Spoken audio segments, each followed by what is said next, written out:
Good morning বন্ধুরা, আমি শ্রাবন্তী। আমার ক্যাপচার অফ ফ্রেম ব্লগে তোমাদের অনেক অনেক স্বাগত। আশা করছি তোমরা সবাই ভালো আছো আর আমিও ভালো আছি। আজ হচ্ছে 28শে মে, বুধবার, আর এখন ঘড়িতে বাজে সকাল 6টা।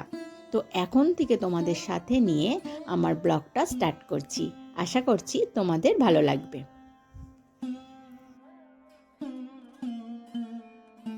তো সকালবেলায় উঠেই আমি আগের দিনই ঠিক করে রেখেছিলাম যে সকালবেলাটা একটুখানি হালকাভাবে কিচেনটা ক্লিন করব। আর তার জন্য আমি এখানে একটা স্প্রে তৈরি করে নিলাম। প্রথমে আমার একটা টোনারের বোতল খালি হয়ে গিয়েছিল, আর সেরকম বোতল খালি ছিল না। তো সেটাকে ভালো করে ধুয়ে একটুখানি আমি নিয়েছি যে কলগেট টুথপেস্ট, আমাদের যে রেগুলারের টুথপেস্ট ইউজ হয় তারই কিছুটা নিয়েছি, আর নিয়েছি কিছুটা জল। তো রাত্রিবেলা তো আমি ক্লিন করেই রাখি কিচেন, তো হালকাভাবে একটুখানি স্প্রে করে দিলাম। রান্নাঘরে কিন্তু মা অন্নপূর্ণার বসবাস, তো সেই জায়গাটা কিন্তু সবসময়ই ক্লিন করা দরকার। তো এখন আমি খুব ডিপলি ক্লিন করতে পারছি না, তো সেই জন্য একটুখানি হালকা ফুলকা ক্লিন করেই নিলাম। তো প্রথমে প্রত্যেকটা কিন্তু আমি এখানে যে আমার হাতা খুন্তি রাখার জায়গা, তারপরে জলের যে কেটেল, সবগুলো কিন্তু আমি স্প্রে বোতল দিয়ে প্রত্যেকটা জিনিস কিন্তু পরিষ্কার করে নিচ্ছি।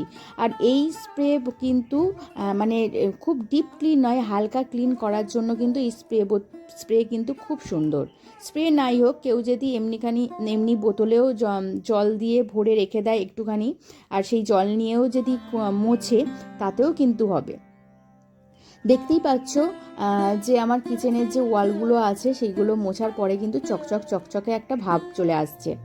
আর প্রত্যেকটা কিন্তু এখানে আমার যে মশলা রাখার জায়গা সেইগুলোকেও আমি ক্লিন করে নিচ্ছি সুন্দরভাবে। যেহেতু আমার ওপেন কিচেন আর এটা কোনো মডিউলার কিচেন নয়, সেই জন্য কিন্তু এইগুলোতে কিন্তু ধুলো ভালোই পড়ে থাকে। আর মোটামুটি সপ্তাহে যদি 2-1 বার করা যায় এরকম হালকা ফুলকা ক্লিন, তাহলে কিন্তু ধুলোটা একটু কম পড়ে। তো যেদিন ডিপ ক্লিন করব সেদিনকে আরও অন্য কিছু দিয়ে ক্লিন করব, নিশ্চয়ই তোমাদের সঙ্গে শেয়ার করব। আর এই ক্লিনটাও খুব ভালো, তবে এটা কোনো ডিপ ক্লিন হয় না। ডিপ ক্লিন করতে গেলে আরও একটু অন্য কিছু মেশাতে হবে, বিশেষ করে যদি ভিনিগার একটু মেশানো যায়। তো আমি যেহেতু এগুলো রেগুলারের ক্লিনার হিসাবে ব্যবহার করছি, তো সেই জন্য একটা হালকা ফুলকা করে নিয়েছি। আর চটজলদি এটা তাড়াতাড়ি হয়েও যায়, আবার ক্লিনও হয়ে যায়। তো প্রত্যেকটা এখানে আমার 3টে থাক আছে মশলা রাখার। তো প্রথম থাকটা আমার ক্লিন করা হয়ে গেল। এবার দ্বিতীয় থাকটা, এখানে আমার একটুখানি বড় বড় জিনিসগুলো থাকে, যেমন বিস্কিট, চানাচুর, একটুখানি ময়দা, তো এইসব। আর সামনেটার একটু ছোট ছোট যে বয়ামগুলো সেইগুলো রাখি। তো এইখানে দেখো একটা পোকার বাসা করেছিল, তো সেটাই একটা খুন্তির সাহায্যে ভেঙে নিলাম, মাটি তুলে নোংরা করেছিল, তো সেইটাই একটু পরিষ্কার করে নিলাম। এই ধরনের পোকার কিন্তু উপদ্রব হয় যদি মাঝে মাঝেই না ক্লিন করা হয়। আর তোমাদের একবার দেখালাম যে জিনিসটা দিয়ে মুছছি কতটা মানে ধুলো পড়েছিল, পুরো কালচে মার্কা একটা ধুলোর স্পট ওই কাপড়ের মধ্যে জমে গেছে। তো এই স্পটটা কিন্তু খুব ডিপ স্পট। পিছন দিকে যে দাগটা দেখতে পাচ্ছ, এটা কিন্তু আমি অনেক চেষ্টা করলাম চেপে তোলার, কিন্তু এটা উঠলো না। এটা আরও ডিপ ক্লিন করতে হবে। তো কিচেন যেদিন আমি আরও ডিপ ক্লিন করব, তো সেদিন একবার চেষ্টা করব। তো এই থাক থেকে আমি সমস্ত কিছু জিনিসগুলো নামিয়ে নিয়েছি, দেখো। তো এইগুলো সুন্দরভাবে ক্লিন হয়ে যাচ্ছে। আর একটা জিনিস হচ্ছে, প্রত্যেকটা বয়েম যখন খালি হয় তখন যদি একবার পরিষ্কার করে নেওয়া যায়, তাহলে কিন্তু অনেক দিন পর্যন্ত বয়েম পরিষ্কার একদম নিট অ্যান্ড ক্লিন থাকে। তো প্রত্যেকটা জিনিস একেবারে পরিষ্কার করে নিচ্ছি। আর রান্নাঘর যদি পরিষ্কার পরিচ্ছন্ন থাকে, মন এত ভালো লাগে না। আমাদের অনেকটা সময় রান্নাঘরে কাটে, তো সেই জায়গাটা ক্লিন থাকলে এত মনটা ভালো হয়ে যায় যে কি বলবো।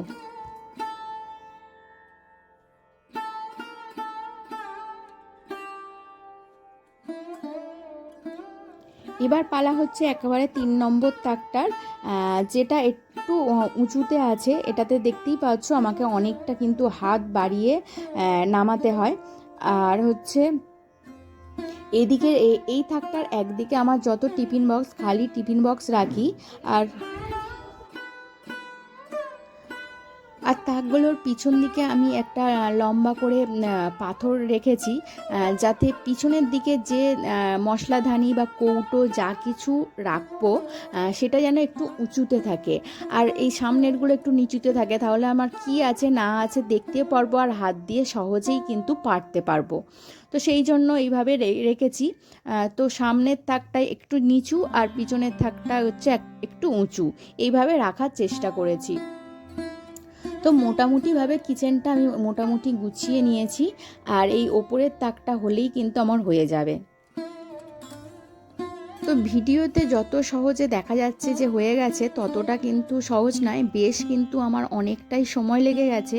আর আজকে তোমাদের সঙ্গে আর বাসি কাজ সেই জন্য শেয়ার করব না, কারণ ওইগুলো তো তোমাদের দেখিয়েই থাকি। দেখো প্রত্যেকটা তাক কিন্তু আমার নিট অ্যান্ড ক্লিন হয়ে গেছে, আর এরকম পরিষ্কার পরিচ্ছন্ন রান্নাঘর কিন্তু সবাইরই ভালো লাগে।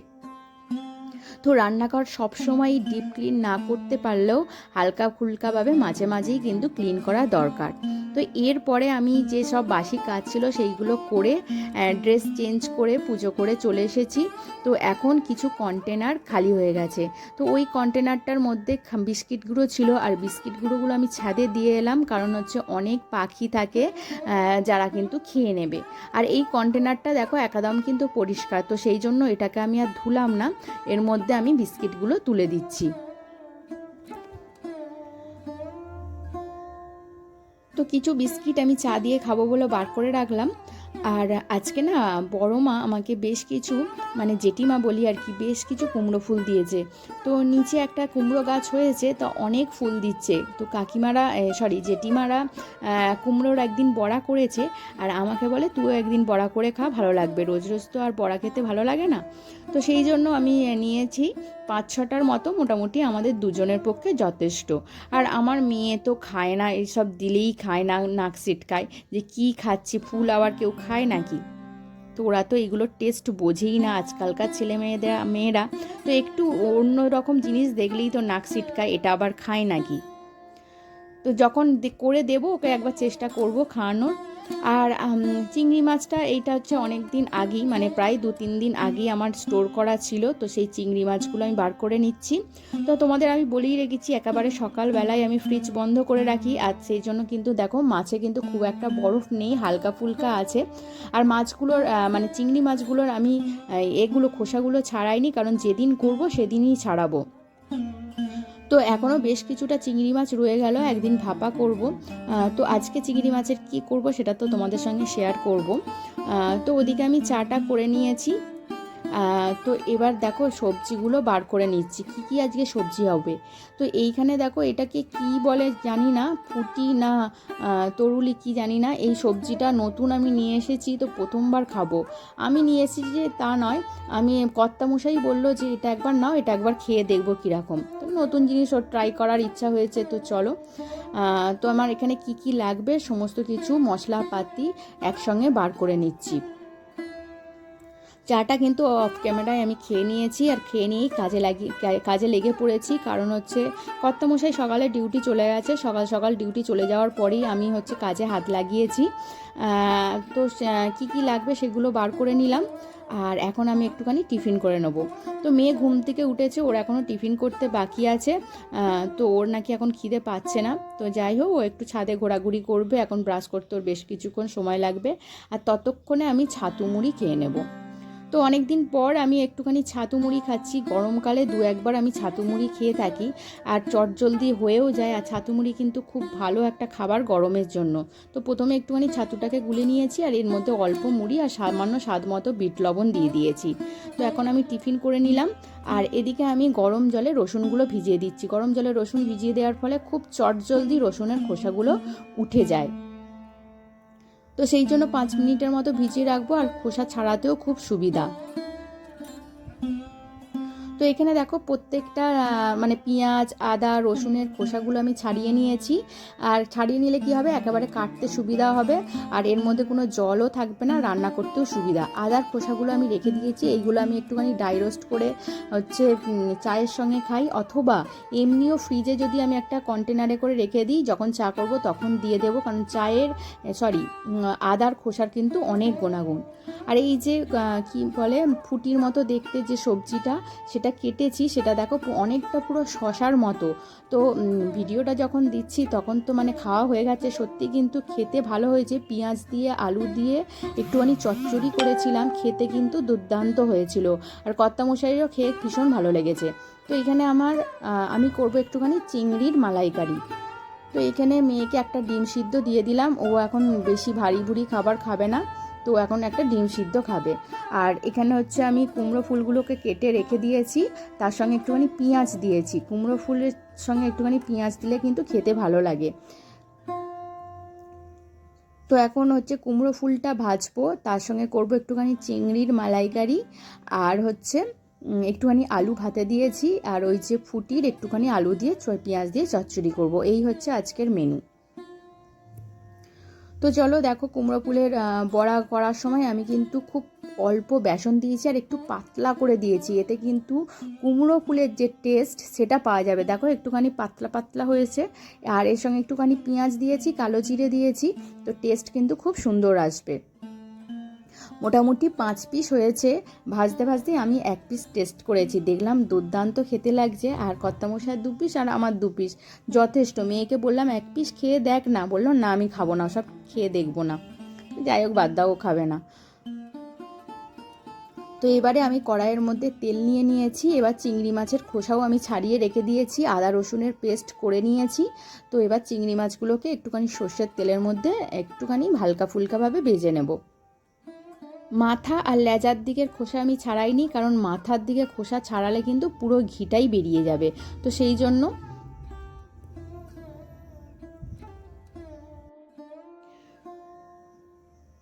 তো চিংড়ি মাছগুলো লাল লাল করে ভেজে তুলে নিলাম, আর এই তেলের মধ্যেই দিয়ে দেবো একটুখানি গরম মশলা, পেঁয়াজের পেস্ট, আর হচ্ছে আদা রসুনের পেস্ট দিয়ে ভালো করে কষিয়ে নেব। আর তার মধ্যে দিয়ে দেবো একটুখানি টমেটো কুচি, আর যেরকম লঙ্কা, হলুদ, জিরে, ধনিয়া গুঁড়ো দেওয়া হয়, দেওয়ার পর ভালো করে কষিয়ে নেব। আর এখানে আমি নারকেল দুধ দেবো না, আমার ঘরে যে আমুল দুধ আছে সেই দুধই একটুখানি দিয়ে দেব। এখানে প্রথম কথা হচ্ছে কর্তামশাই সকালবেলা বেরিয়ে গেছে, নারকেল আনার মতো কেউ নেই। আর ওখানে থাকলে মানে আমাদের মেন বাড়িতে থাকলে এমনি আমাদের গাছের যে নারকেল তো পাওয়া যায়, ঘরে একটা দুটো থাকে, তো সেক্ষেত্রে বাড়িতেই হচ্ছে নারকেল ছাড়িয়ে দুধ বানানো যেত। কিন্তু এখানে সেরকম পরিস্থিতি নেই, এখানে সব কিছুই কিনে নিতে হবে, তো সেই জন্য আমুল দুধ আছে, আমুল দুধ দিয়েই করবো।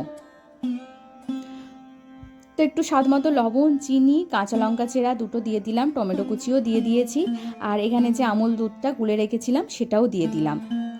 আর এখানে চিংড়ি মাছগুলো দিয়ে দিলাম, 2-1 মিনিটের মতো একটুখানি হচ্ছে দুধের মধ্যে রাখবো, ফুটন্ত দুধের মধ্যে। তার মধ্যে দিয়ে দিলাম একটুখানি গরম মশলা, আর দিয়ে দিলাম একটুখানি ঘি।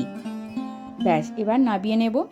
কিন্তু টেস্ট খুব দারুণ এসেছে, যেরকম নারকেল দুধের টেস্ট হয়, নারকেল দুধে আরও বেশি টেস্ট হয়, কিন্তু আমুল দুধেও খুব একটা কম টেস্ট আসেনি, খুব দারুণ টেস্ট হয়েছিল।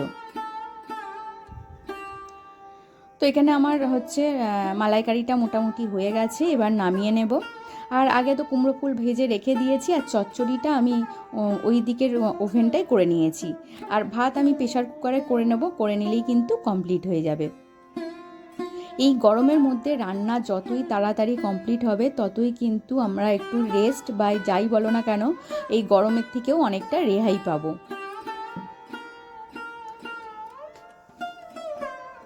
তো রান্নাবান্না কমপ্লিট করার পর কিচেন কাউন্টারটা মুছে নিয়েছি, সেটা আজ তোমাদের সঙ্গে শেয়ার করলাম না। কিচেন কাউন্টার মোছার পর আমি যেটা করে থাকি, যেখানটা দাঁড়িয়ে দাঁড়িয়ে আমি রান্না করি, প্রত্যেক দিন কিন্তু আমি ওখানটা ভালো করে মুছে নিই, একদম নিচে বসে মুছে নিই, আর এতে কিন্তু আরও নোংরাগুলো ভালো পরিষ্কার হয়। দেখতেই পাচ্ছ অনেক ছোট ছোট নোংরা ছিল। আর এরপরে আমি যেটা করি, যে দুটো ঘরকে ভালো করে ঝাঁট দিয়ে নিই। আর এখানে একটু আগেই বড় মা এসেছিল, বড় মা সরি জেঠিমা, তো কেউ একজন হচ্ছে গন্ধরাজ লেবু খেতে দিয়েছিল, তো আমাকে 5টা দিয়ে গেছে। তো এই গন্ধরাজ লেবুর এত সুন্দর গন্ধ, তো ভেবেছিলাম যে গন্ধরাজ লেবু দিয়ে একটুখানি ডাল বা অন্য কিছু করব, কিন্তু এখানে মালাইকারি হয়েছে, মালাইকারির সঙ্গে ওইগুলো করলে অতটা ভালো টেস্ট পাওয়া যাবে না। তো যাই হোক, দুপুরবেলা লেবু চিপেই একটুখানি ভাত খাবো, এতেই কিন্তু সুন্দর গন্ধ বেরোবে। তো এরপরে আমি কি করলাম, কি হচ্ছে বেড কভারটা চেঞ্জ করে নিলাম। তো বেড কভারটা একটুখানি চেঞ্জ করে নেওয়ার পরেই কিন্তু ঘরটা কিন্তু অনেকটা নিট অ্যান্ড ক্লিন লাগছে। আর সকালবেলা কিন্তু আমি প্রত্যেকটা জানালার ধুলো টুলো সমস্ত কিছু মুছে ক্লিন করে নিয়েছি। আজকে তোমাদের সঙ্গে সেগুলো শেয়ার করে নিই। প্রত্যেক দিন একই জিনিস শেয়ার করলে তোমাদেরও বোরিং লাগবে, আর হচ্ছে সবসময় ক্যামেরা নিয়ে সমস্তটুকু দেখানোও কিন্তু সম্ভব নয়, আর এতে কিন্তু ভিডিওটাও অনেক বড় হয়ে যাবে। তো চলো, আর যেসব জামা কাপড় ছিল বক্সটার মধ্যে ঢুকিয়ে রাখলাম। তো আজকের মোটামুটি জামা কাপড় তো কাচা কমপ্লিট হয়ে গেছে। নেক্সট আবার যেদিন কাচবো তো সেই দিন আবার ওই জামা কাপড় ওখান থেকে নিয়ে নেব, আর বেড কভারটাও ওখানে রেখে দিলাম। তো এরপরে মেয়েকে স্নান টান করিয়ে দিয়েছি। তো ও যেহেতু একটা ডিম সিদ্ধ খেয়েছিল আর কিছুই টিফিন করেনি, তো ওর কিন্তু ভীষণ খিদে পেয়ে গেছে, তো সেই জন্য ওকে আগে খেতে দিয়ে দেবো। আর তারপরে ওর বাবার আজকে যেহেতু সকালে বেরিয়েছে, ওর অফিস টাইমটা ছিল সকালে, তো মোটামুটি ও দুপুর দুটোর মধ্যে চলে আসবে। তো তখন ওর বাবার সঙ্গে আমি লাঞ্চটা করব। তো তাও একটা ওকে বড়া দিলাম, যাতে ও একটুখানি টেস্ট করতে পারে। আর দিলাম চিংড়ি মাছের মালাইকারি, আর একটুখানি যে ফুটির চচ্চড়ি করেছিলাম সেই চচ্চড়িটা দিয়েছি।